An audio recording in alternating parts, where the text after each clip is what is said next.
Cats or dogs? Cats. 100%. I'm allergic to dogs. Okay. So I had dogs growing up, and I loved them until they licked me. I'm allergic to dog saliva, not the dogs themselves. So if a dog licks me, it's over with. But I can pet dogs, it's fine. But cats are like, I've had my cat for 17 years, and he's my boy. So I love him, and I love cats. So If neither, if I could have any animal, a fox. I like foxes. they're not dogs. They're not dogs. They're not quite dogs. But if they lick me and I, get an allergic reaction, then that's a sad day. But foxes for right now. Who's your favorite starter Pokemon? Favorite starter?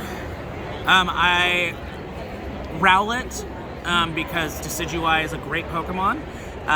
But I would say from like a classic, like if we're talking like Gen 4 before, probably Bulbasaur. Bulbasaur, yeah. Not a grass type. Like, who's your favorite overall? Overall, I know there's so many. It's I mean, if not a grass type. well, I mean, it can be a grass. I mean, Rowlet is my favorite overall. But if I had to choose any one for I could play through any time, because it's so strong, probably Chimchar, Infernape. I pretty much destroyed Shining Pearl with my Infernape alone, so that fighting fire combo is pretty strong since there's no fire types in Sinnoh. So, yeah. Favorite villager in Animal Crossing? Oh, God. Probably... Gotta think of who my favorite villager, because I've been playing since the GameCube. I'm thinking about who's been consistent. Probably Kiki. Yeah, the black cat. I like her. She's very consistent. She's catty, but she's also nice. And she's been consistently keeping my village clean, so yeah. I know Kent was talking about wanting to visit your village. I know, we need to do that before we leave back to Texas. Although I'll see him, so I'll... Plus you can do it remotely. Yeah, exactly. I'll be like, here's my friend code, let's do this. Is there a certain village aesthetic that you like? I like villages that are... I love watching village videos of people just going all out making streets and it's full on Japan, and I love that. However, I could never do that. I could, but I don't have the time or patience to. So I would say anything that just looks neat. I like to keep it pretty even with houses. But I would say I love the aesthetic of people that make their village look like spring just happened, and they permanently do that. And so all the streets are lined with flower petals, and it's just neat. It's so nice. Yeah. I know I watch her play sometimes, and it's. Do you do all that stuff too? I wish I had my Switch so I could show you. Oh, please. I'll bring it down later. Okay, I want to see this. Favorite game, and then favorite game franchise. Kingdom Hearts, all of it. How'd you feel about 3 though? I loved 3. I loved 3. I loved 3 because 3. There was some stuff I didn't like about 3, but for someone who waited so long to play 3, I used to host on GameStop TV, so I got to try Kingdom Hearts 3 at E3 when I interviewed Square Enix. So I was like, oh, they took me in the back room and they're like, you should play this, and I sobbed in front of them, and they gave me a free collector's edition for it. And I was just so excited to play it that I played it, I platinumed it. I'm still working on Remind, but literally I love that they brought it to a kind of darker place like they tried to do with 2. And just some of the boss battles were really fun. I love the visuals of it. I'm mad they made Sora stupider than he's been before. However, it was still very good. And then if you took out the Frozen world, it wouldn't have missed anything because it was just the movie, rather than the other worlds actually having an effect of Heartless. I felt like it was just Frozen, and they even did the Let It Go sequence, and it was, I could go on for hours, but yeah. I understand. I know when I hit San Francisco, and then the Pirates of the Caribbean, I was just like, you could have done so much more with these worlds. And True, San Francisco especially. I like that you could do the ship thing on Pirates.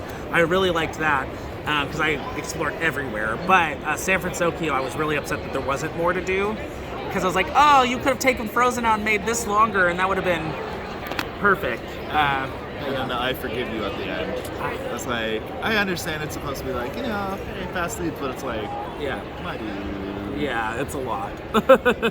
Favorite con experience overall? We heard of the creepy marionette before. That was my favorite con experience though was probably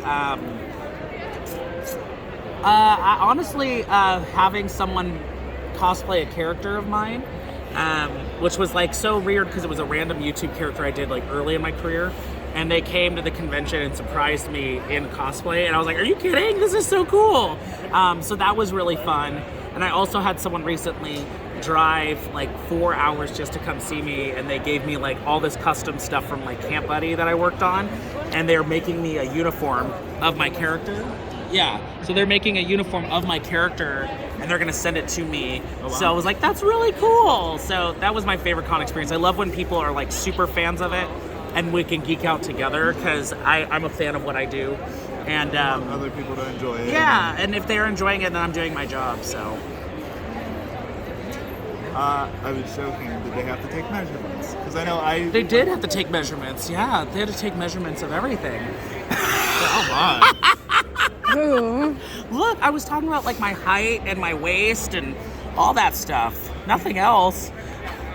I mean, sometimes you need to make sure it fits. My brain went somewhere else. That part. What? My brain went somewhere else, sorry. Yeah, no, it's fine. Mine did too. I've had pants that are way too tight down there. True. It's like, and the thing is, it's short, so I always told them, I said... Like those? I was like, if you want to make me a shirt, and then we can like, I'll find the shorts, but they're making me the whole thing. So I said, okay, you're good. Free outfit? Free but outfit. Also, sentimental value. Exactly. That's going to be the thing. I don't think I'll even wear it. I think I'm literally going to just have it folded and like... Have them DM them, find out if they're going to a different convention, just show up and express them. I know, that's what I'm going to find out, because honestly, they do go to a lot of different cons, so I'm going to try and be like, surprise! So. Last question. Yep. Who's your favorite voice actor? Or voice actress? My favorite... Like someone I can just listen to and everything they do is just so buttery and so good. I would say favorite voice actor. I love Steve Bloom. I think Steve Bloom has just such an alluring voice, and when he talks, it's like you're just so addicted and you want to pay attention. Like especially like in Legend of Korra. I mean, I grew up with Naruto. It's my favorite anime. So Orochimaru was like always something. I was like, oh, he's so like intimidating. And my favorite actress, I would have to say, is Colleen Clinkenbeard. I think she, again, same kind of texture voice. That's just like she can do anything, and she goes from Luffy to like Momo to everything else that she's done, and it's just like, how do you do the things you do? So those are definitely things I would. What about on the Japanese side? Japanese side, I gotta be a fan of Naruto's voice actress. I think I can't remember her name right now because blanking, but she is incredible. And in fact, she messaged, I remember meeting Miley Flanagan, who voices Naruto in English, and she had like video called or done something where they got to meet for the first time, and like seeing that like video was like really cool. I think that she's just got such a great texture. Yes, Junko Takuchi. I think that she's incredible. But yeah, those are my favorites. Good options. Yes, good options. I know some people will say Goku's voice. People love Goku's voice, and don't get me wrong, like incredible. But when it comes down to like my personal, I'm like, these are the people that made me feel something like in both languages. I'm like, you gotta love it. So, thank you very much. Thank you for interviewing me, and I love this. This was great. You want to plug any socials? Yes, you can follow me at Twitter at just Kiba Walker, literally with just in it, or Instagram at Kiba the Voice. I'm always on there, and you can DM me, say hello, all that stuff. And behave. Oh, behave.